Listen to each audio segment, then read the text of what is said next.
Good morning, students. Now we start our today's class in a geography subject.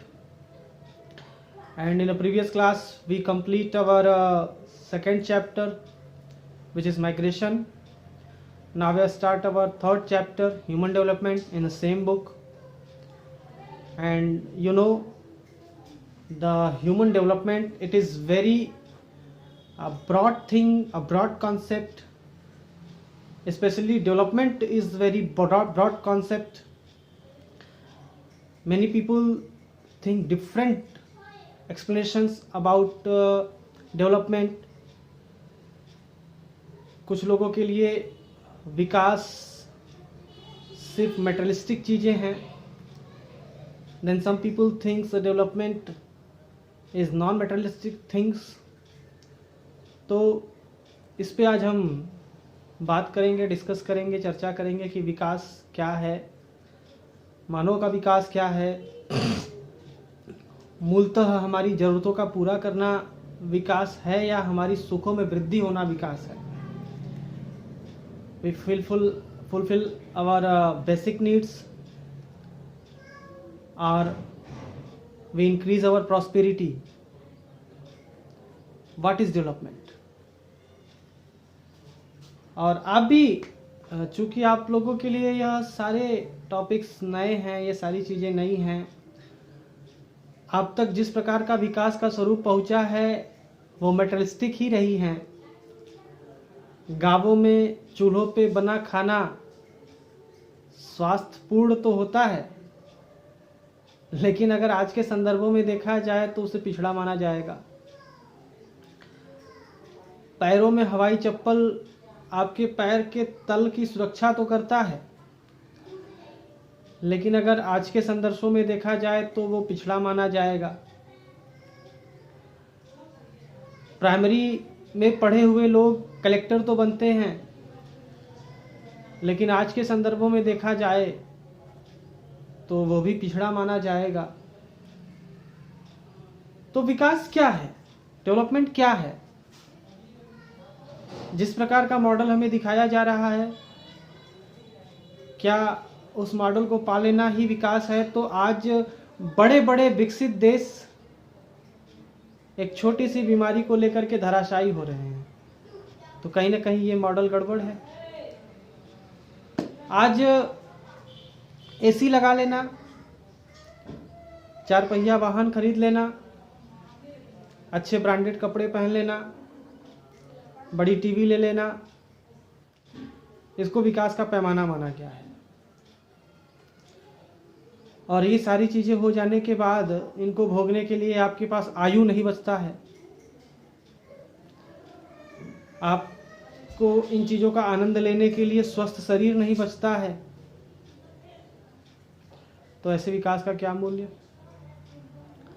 और अगर हम थोड़ा सा पीछे जाएं 100-200 साल पहले, तो लोगों के पास एडिडास के शूज़ नहीं थे, लोगों के पास एमआई की टीवी नहीं थी, हिताची का एसी नहीं था, लेकिन उनके पास खड़ाऊ थे जो उनके ब्लड प्रेशर को मेंटेन रखते थे. उनके पास नेचुरल एयर कंडीशंस थे, हरे पेड़. उनके पास ब्रांडेड कपड़े तो नहीं थे, लेकिन नेचर ऐसा था कि वो कम कपड़ों में ही सरवाइव कर पाते थे. और उनकी आयु 100 वर्ष तक होती थी. 100 साल तक वो जीते थे. तो अब देखिए, आप 12th स्टैंडर्ड के छात्र हो चुके हैं, और इस लेवल पे आने के बाद सीबीएसई और एजुकेशन बोर्ड्स भी ये सोचते हैं कि आपके अंदर अब सोचने की क्षमता विकसित हो चुकी होगी, आप विचारवान हो चुके होंगे. तो एनसीईआरटी या किताबें आप तक 2 विचारों को पहुंचाती हैं.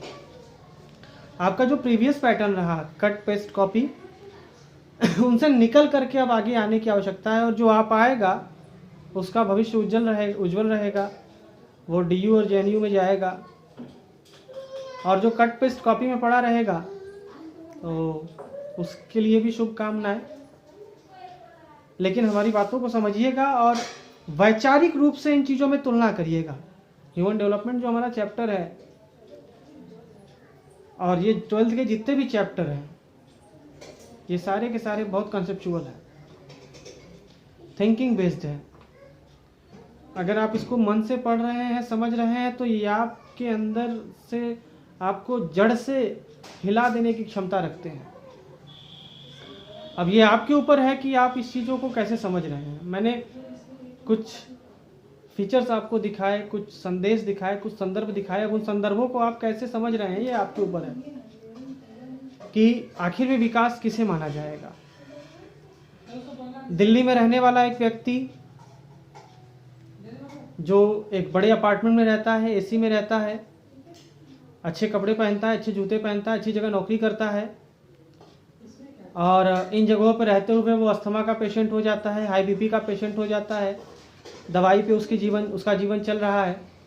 और एक व्यक्ति दूर गांव में रहता है जिसके पास ब्रांडेड कपड़े तो नहीं है लेकिन एक अच्छा खासा वस्त्र पहनता है, ब्रांडेड जूते तो नहीं है फिर भी उसके पैरों में सुरक्षा के लिए चप्पल हैं, बर्गर पिज़्ज़ा तो नहीं खाता लेकिन चावल दाल रोटी सब्जी संपूर्ण आहार ले रहा है। तो दोनों के लिए विकास के अलग अलग संदर्भ माने जाएंगे। आज के संदर्भ में जो पश्चिमी व्यवस्था है तो आप कहोगे कि दिल्ली वाला व्यक्ति ज़्यादा विकसित है, लेकिन उसके विकास का मतलब क्या होगा कि न उसके पास आयु है, न उस विकास को भोगने लायक उसकी क्षमता है। और जो दूसरा व्यक्ति है जो खुले वातावरण में सांस ले रहा है, जिसके फेफड़े ज़्यादा मजबूत हैं, जिसकी जीवन आयु प्रत्याशा ज़्यादा ऊंची है, जो अधिक संपन्न रूप से जीवन को जी सकता है, भौतिक जीवन को नहीं अभौतिक जीवन को। तो ये जो दो भेद है यही मैं आप तक पहुंचाना चाहता हूं। और एनसीईआरटी भी आपके सामने एक स्टोरी रखा हुआ है, रेखा की स्टोरी है, वो इन दोनों भेदों को आप तक पहुंचाना चाहता है। वो शहर की चकाचौंध में खोई हुई लड़की की कहानी है, जो पहले अभी हम शुरू करते हैं लाइन बुक के हिसाब से कि उत्तरांचल के एक छोटे से परिवार में पैदा होती है, किसान के परिवार में पढ़ाई नहीं करती है, उसके भाई स्कूल जाते हैं बट वो नहीं जा पाती है, और माँ के कामों में हाथ बटाती है, जल्दी शादी हो जाती है और बहुत जल्दी ही विधवा भी हो जाती है। तो ससुराल पे निर्भर रहती है, ससुराल वाले बहुत ज़्यादा उसका ध्यान नहीं दे पाते हैं, आर्थिक इकोनॉमिक तरीके से वो सेल्फ डिपेंडेंट नहीं रहती है, बहुत प्रकार के तकलीफ़ उसको होते हैं। तो उसके भाई उसको दिल्ली से उसे माइग्रेट कर देते हैं और अपने साथ उत्तरांचल से माइग्रेट कर देते हैं और उसे दिल्ली लेकर के आते हैं। तो पहले जब वो दिल्ली आती है तो देखती है दिल्ली की चकाचौंध, बड़े ट्रेन, बस, बड़ी बिल्डिंग्स, लाइट्स, तो उसे लगता है कि ये किस स्वप्नलोक में आ गई। अभी तक वो कहाँ थी, वो किसी नरक में थी, वो किस प्रकार के जीवन को जी रही थी, किसी अभिशाप को जी रही थी। दिल्ली जैसे शहर को देख करके उसके मन में ऐसे विचार आते हैं। लेकिन धीरे धीरे इन चीज़ों से उसका मोह भंग होना शुरू हो जाता है जब वो देखती है दिल्ली के इनइक्वलिटीज़ को। और सिर्फ दिल्ली नहीं, हर बड़े शहर की इनइक्वलिटीज़ को। और हर वो गरीब व्यक्ति रेखा है, हर वो असुविधा से युक्त व्यक्ति रेखा है जो इन चकाचौंध में अपने आप को ठगा हुआ सा महसूस करता है। जब वो देखती है कि शहरों में जबरदस्त झुग्गी झोपड़ी स्लम्स हैं,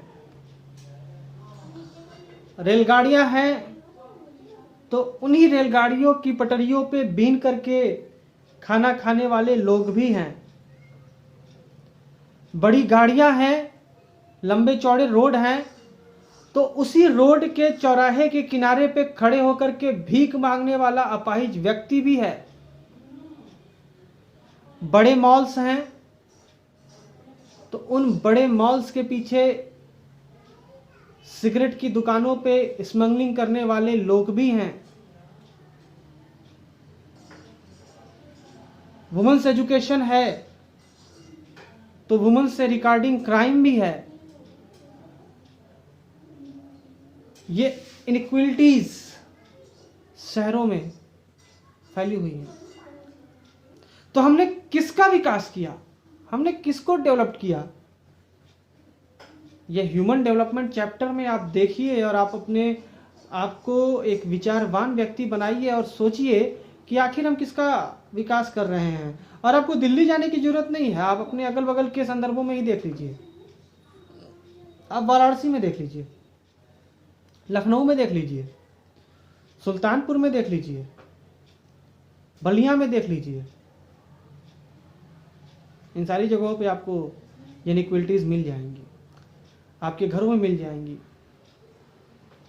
इनइक्वलिटीज जो कि हमारे घर से ही निकल करके आती हैं। और ये अपराध ही है एक प्रकार से, मानव का मानव के खिलाफ, आदमी का आदमी के खिलाफ। क्या यह विकास पक्षपाती है, पार्शियल है? ये डेवलपमेंट, ये ऐसे अवसर आपको उपलब्ध कराता है जो कुछ समूहों तक पहुंचता है और बहुत सारे समूह ठगे से महसूस करते हैं। मैं एक छोटा सा एग्जांपल दूंगा, एक लोकल एग्जांपल दूंगा, और एग्जांपल मैं कई बार दे चुका हूं कि अगर कहीं पे रिंग रोड बन रहे हैं तो इस रिंग रोड बनने के लिए किसी न किसी की जमीन ली गई होगी। वो जमीन बेकार तो नहीं पड़ा होगा, कोई ना कोई उस पर खेती करता होगा, उस खेती से अपने बच्चों की फीस जमा करता होगा, अपने परिवार के लिए कपड़े खरीदने के सक्षम हो सकता होगा। और चूंकि वो खेतिहर है, और स्कूलिंग, आप भारत की स्कूलिंग को जानते हैं कि एक किसान बहुत बड़ा एजुकेशन, बहुत बड़ा स्किल्ड अपने बच्चों को नहीं दे सकता। जो स्किल दे सकता है वो सर्वाइविंग स्किल दे सकता है कि वो अपनी खेती का कौशल अपने बच्चों को दे। कम से कम ये चीज़, इस चीज़ की गारंटी दे सकता है कि बच्चा आगे भूखों नहीं मरेगा, सर्वाइव कर लेगा, और ये सर्वाइव लगातार पीढ़ियां करती रहेंगी, वो स्वस्थ जीवन जी सकेगा। अब विकास के लिए रिंग रोड बनाना आवश्यक हुआ और उस किसान से उसका खेत ले लिया गया। उसका खेत ले लेने के बाद आप कहेंगे, बहुत सारे लोग कहेंगे कि अरे उसका पैसा दिया गया, उस किसान ने उस पैसे का सदुपयोग किया, स्कॉर्पियो खरीदा, एडिडास खरीदा, घर बनवा लिया, अमीर हो गया। सही बात है, सरकार ने फ्री में जमीन नहीं ली है। लेट वन क्वेश्चन, क्या उसका स्किल डेवलप्ड हुआ? उसने कोई कौशल सीखा? हो सकता है उसकी जमीन के लिए उसे 20 लाख रुपए मिल गए, वो उस 20 लाख को किसमें खर्च किया? घर बनाने में, गाड़ी खरीदने में, जूते पहनने में, और वो पैसा घूम करके सरकार के पास पुनः पहुंच जाएगा। उसके पास से क्या गया? उसका स्किल्ड गया, उसके बच्चों के फ्यूचर की सिक्योरिटी गई। ये पैसा समाप्त हो जाएगा। हो सकता है पैसा इतनी जल्दी समाप्त हो जाए कि बच्चे अनस्किल्ड रह जाए, मकान बेचना पड़ जाए, और फिर उनको मजदूरी करने जाना पड़े। तो रिंग रोड बनने की वजह से एक बड़े व्यापारी के सामान अब तेजी से पहुंच सकते हैं दूसरे जिलों तक। उस बड़े व्यापारी के व्यापार में वृद्धि हो गई, उस बड़े व्यापारी के स्किल में वृद्धि हो गई। लेकिन वही जो दूसरा नागरिक है, जो दूसरा तबका है, हमने उसे थोड़ा सा लालच दिया, अच्छी गाड़ियों का, अच्छे पहनावे का, और उस थोड़े से लालच के बाद में भी ऐसा हुआ कि उसके पैसे खत्म हो गए, बिना किसी स्किल को डेवलप किए वो बिजनेस नहीं कर सका, बिजनेस नहीं चला। और इस प्रकार से उसकी पूंजी समाप्त हो गई और उसको मजदूरी करना पड़ गया, और इस क्रूशियल कैपिटलिस्ट वर्ल्ड में वो सरवाइव नहीं कर पाया, उसके प्रति जवाबदेह कौन होगा? ये जो अनइक्वल बैलेंस होगा। और ये मैं मे बी की बात नहीं कर रहा हूँ, ऐसा हो रहा है। आप भी इससे एग्री करेंगे, अपने घरों से बाहर निकलिए तो ऐसे बहुत सारे परिवार मिल जाएंगे जो इन चीज़ों से लाभान्वित हुए, उस पैसे का मिसयूज़ हुआ और कुछ दिन बाद भूखों मरने की नौबत आ गई।